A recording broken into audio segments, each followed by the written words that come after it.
Before we begin, viewer discretion is strongly advised. The following is for educational and entertainment purposes only. This is the verbatim federal courtroom testimony of the Sean Diddy Combs trial, as reported by Inner City Press. Cuba Gooding Jr. took the stand with a heavy sigh, his face weathered by the years of scandal, court appearances, and tarnished headlines. The courtroom murmured as the Oscar winner adjusted the microphone, glanced down at his hands, and tried to steady them. It was his first time speaking publicly under oath about his ties to Sean Diddy Combs, and about the night his own name was dragged into one of the most explosive scandals in entertainment history. Cuba Gooding Jr. took the stand with a heavy sigh, his face weathered by the years of scandal, court appearances, and tarnished headlines. The courtroom murmured as the Oscar winner adjusted the microphone, glanced down at his hands, and tried to steady them.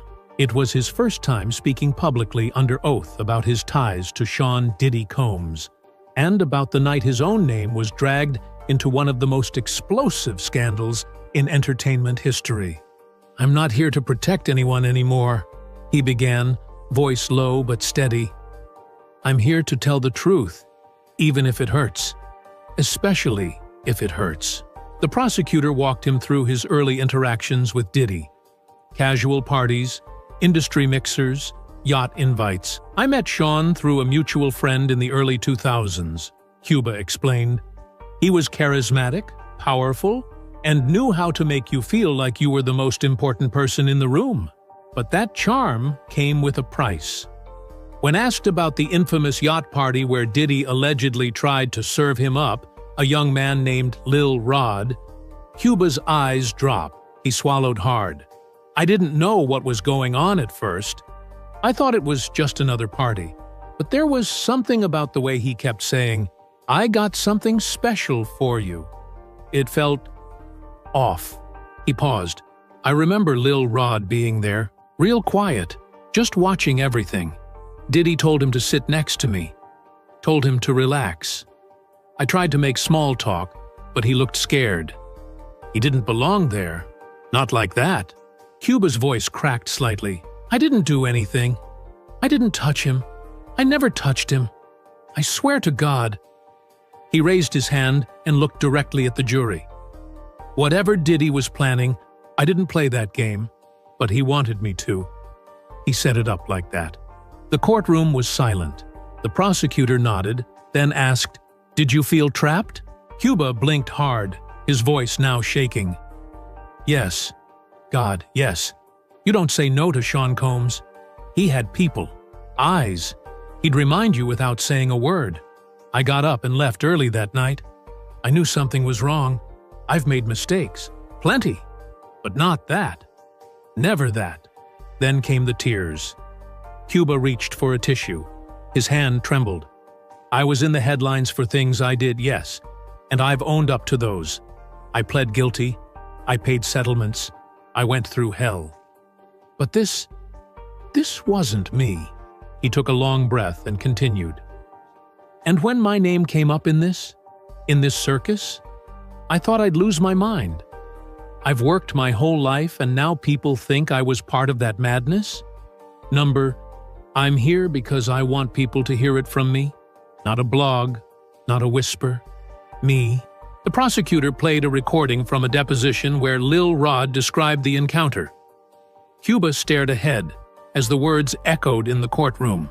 When it ended, he cleared his throat. "If I ever made anyone feel uncomfortable, I'm sorry. But I didn't touch that kid. I didn't touch anyone at that party. And if Sean's team wants to use me as a scapegoat now that the walls are caving in, they picked the wrong man." He looked down, folded the tissue in his hand, and whispered, "I should have said something sooner, but I was scared." The prosecutor let that sit before moving on. Cuba was then asked about his broader relationship with Diddy, what he'd seen, what he suspected. And the answers would only get darker from there. He began describing the parties. "It started like anything else in Hollywood. Red carpet, champagne, networking. But then the invitations changed. Diddy started throwing these exclusive things. Not even your agent could get you in unless you had the right face or name. Cuba shifted in his seat. I remember one time at his mansion in Miami. Everyone had to give up their phones at the door. That wasn't unusual. But then they handed out robes. Robes. Said it was a spa-themed. But once you were inside, it was like walking into another world. He paused again, wiping his face. People think I'm saying this now to save myself. I'm not. I've already fallen. This isn't about redemption. This is about putting a stop to what's still going on. There was a beat of silence before the prosecutor leaned in. Did you ever see someone being hurt? Cuba looked down. I heard screams. I heard crying. I saw women rushed out through back doors. But I didn't see anyone physically hurt. Not with my eyes. But I knew. We all knew. The courtroom sat motionless, as if afraid that even breathing too loud might break the gravity of what was unfolding. Cuba Gooding Jr., the man once cheered for yelling, "Show me the money," was now crying not for himself, but for what he failed to stop, for what he may have helped hide, simply by staying quiet. And now, the world was finally listening. He leaned forward slowly and dabbed his eyes with a new tissue. Voice hoarse. There were certain people who never came back to those parties. Women, mostly. I used to think they just didn't have fun, or it was too wild. Now I know. They were probably warned, threatened, silenced. The prosecutor turned to him again, this time changing tone. Why speak now, Mr. Gooding? Why here? Cuba hesitated. Because I have a son.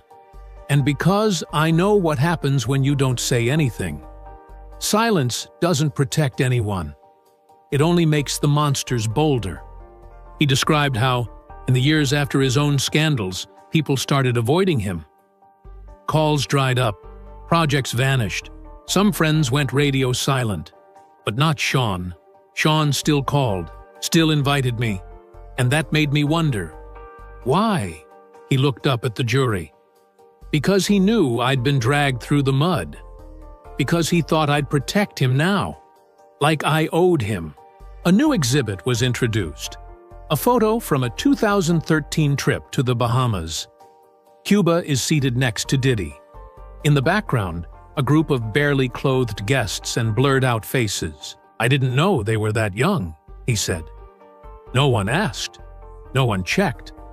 We just smiled for the camera. He closed his eyes tightly, holding back more tears. That picture haunts me.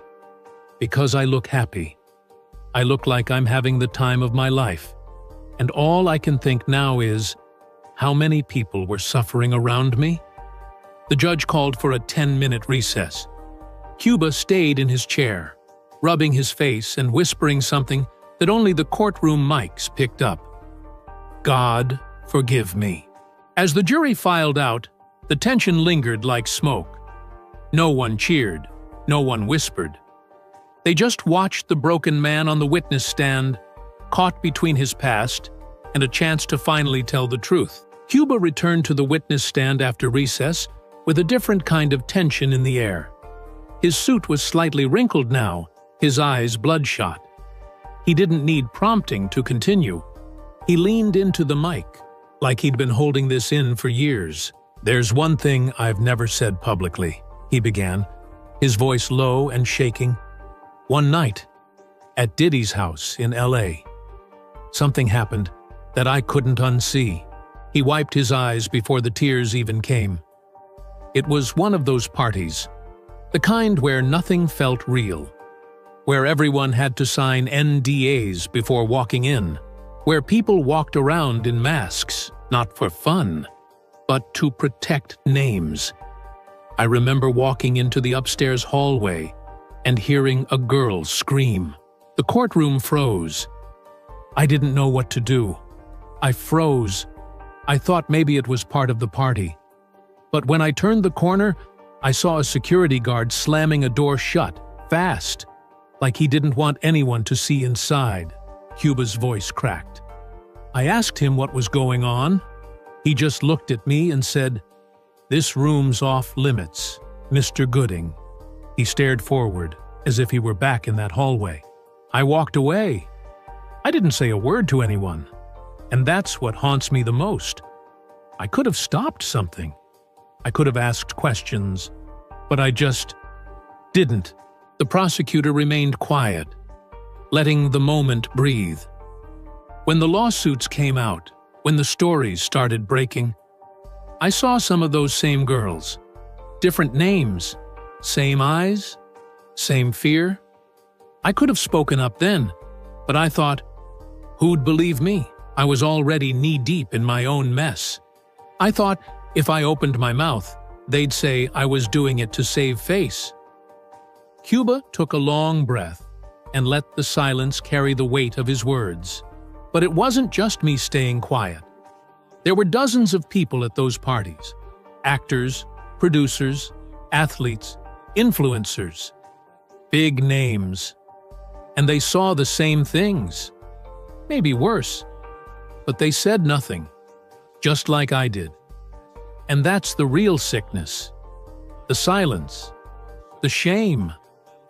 He sat back, staring at the ceiling. People think Hollywood is a dream.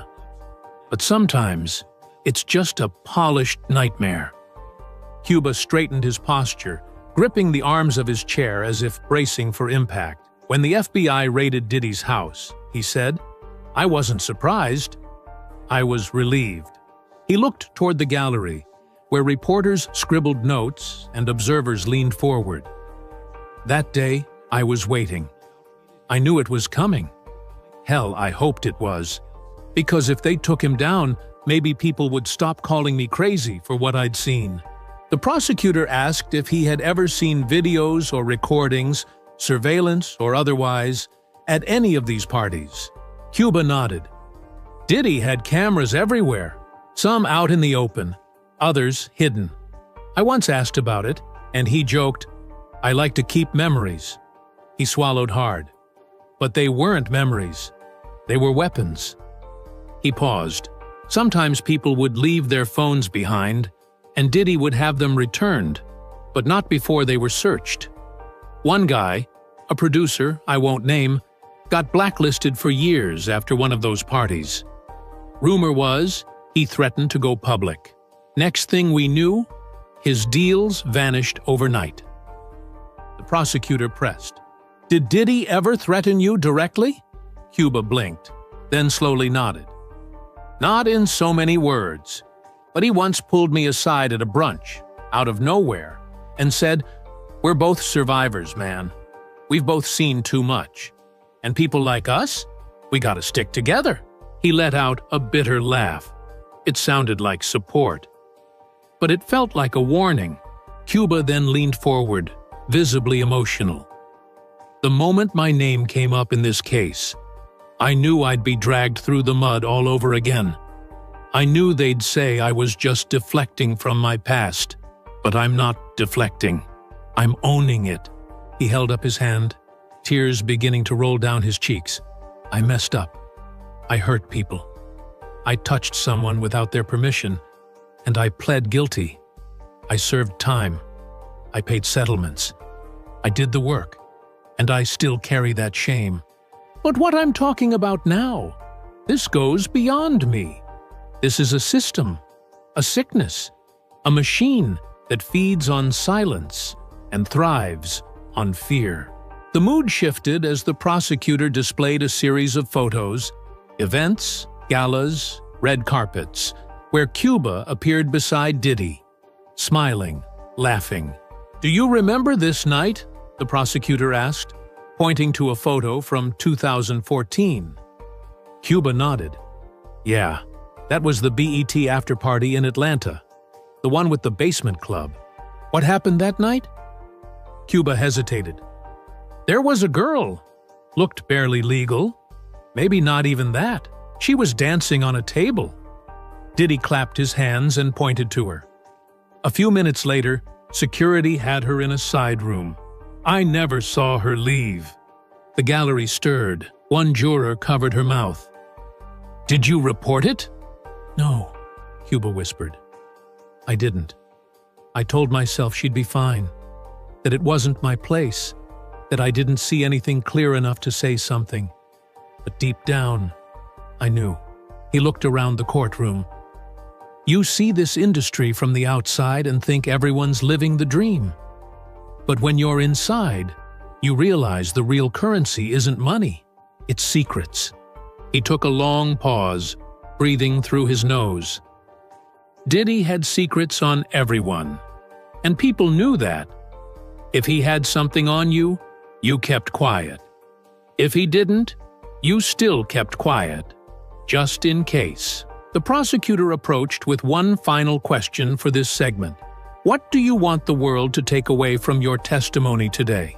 Cuba looked directly into the camera, streaming this moment across the globe, and spoke slowly, that the truth matters, that your past mistakes don't disqualify you from protecting others, and that if you stay silent long enough, you become part of the problem. I won't be part of the problem anymore. He wiped away another tear. I was afraid, I was selfish, but I'm not that man anymore. And if telling the truth now saves even one person from going through what I saw, then maybe it's not too late.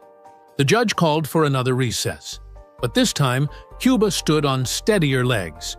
Cuba Gooding Jr. returned to the stand after the recess, his shoulders heavier, but his voice more resolute. He didn't wait for a question this time. I have to speak on this next part, he said, gripping the edges of the witness stand. Because I saw things that night I can't unsee, and I can't keep acting like I didn't. The prosecutor nodded for him to proceed. Cuba took a breath, then dove back into the timeline of his encounters with Diddy, particularly one weekend retreat in the Hollywood Hills. It was supposed to be a celebration for someone's birthday.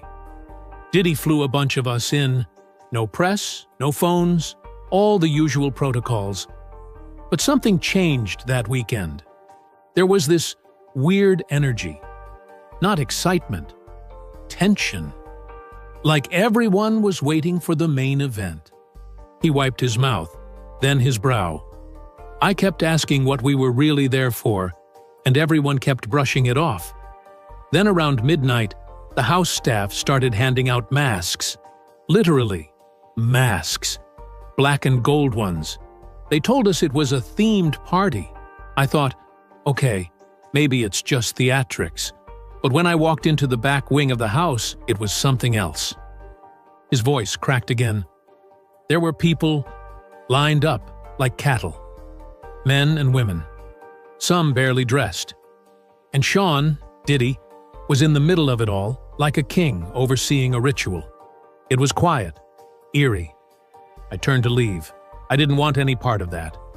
But I made the mistake of looking too long. Cuba said one of Diddy's security men cornered him near the hallway. He got close, said, "You didn't see anything, Gooding." That's the rule. You want to keep working, right? I nodded. That's all I could do. I wasn't brave back then. The court was silent, stunned. Cuba looked down. I've been silent for too long. And I know some people are going to say I'm just doing this now to clean up my image or sell a movie, but I don't care. If my testimony helps stop even one person from getting hurt like that, then it's worth every headline, every insult, every backlash. Then he dropped a detail that froze the courtroom. I saw people there that night that are now publicly distancing themselves from Sean. Celebrities, executives, people with families and empires. They all looked the other way. And now, they're saying they knew nothing? That's the lie that hurts most. He continued, more composed but still visibly shaken. The reason I'm speaking now is because I watched that house turn into a graveyard of innocence. And I did nothing. I'm not going to make excuses anymore. I was complicit by staying quiet. He paused, swallowing his shame. At another party in Las Vegas, I saw a young woman being pulled down a hallway. I didn't know her. I didn't even know her name. But I saw her eyes, I saw her trying to signal me, and I did nothing. I just walked away. Cuba leaned into the mic. It keeps me up at night, every night.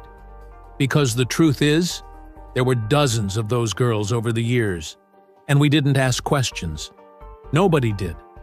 We were too scared, too selfish, too deep in the world Diddy built. The prosecutor asked if he ever told anyone. Cuba nodded. I tried. Once. I called a lawyer friend of mine back in 2016.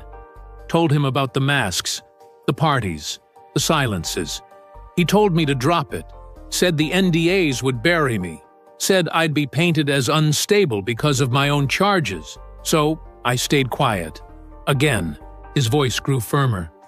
But then Cassie came forward. Then Lil Rod. And I realized I wasn't the only one with nightmares. I wasn't the only one carrying guilt. That gave me the courage to reach out to the prosecution, to say, put me on the stand. I'll talk. Because if someone had done that for that girl in Vegas, maybe her story wouldn't be a cautionary tale now. He wiped his eyes again. I'm not looking for redemption. That's between me and God. I'm looking for justice, for the people who got hurt, for the names we'll never know, for the ones who never made it out of those houses. Then he looked toward the defense table, where Diddy sat, stone-faced. I hope you hear this, Sean. I hope you remember every name, every scream, every party you turned into a prison. Because we remember now, and the truth is louder than your money. As Cuba's final words echoed through the room, the prosecution gave him one last question. What do you want the world to take from your testimony? Cuba looked straight ahead. That silence is a chain. And I broke mine. I want people to know that you don't have to be perfect to speak out. You just have to be honest. You just have to be done with the lies. He continued, Hollywood has this sickness, this addiction to power, and Sean, he was the dealer. He made people feel like gods, and in return, they gave him loyalty. I know because I was one of them, and it cost me my career, my reputation, maybe even my soul. He adjusted his seat. I lost years trying to rebuild what I'd broken in myself, and I'll never fully get back what I lost. But I can be a witness. I can be a voice. Then, suddenly, his composure broke again. He began to cry. Not from guilt this time, but from relief. I can't keep carrying it. I can't keep pretending I didn't see what I saw. He stood, unasked, and addressed the room like a confession to the world. I'm sorry to the women, to the people who thought I was better, to the ones I didn't save. I'm sorry. He sat down, drained. The courtroom sat in stunned silence. The prosecutor simply said, "Thank you, Mr. Gooding," and rested the case. No more spin, no more speculation. Just the truth. Raw, human, and long overdue.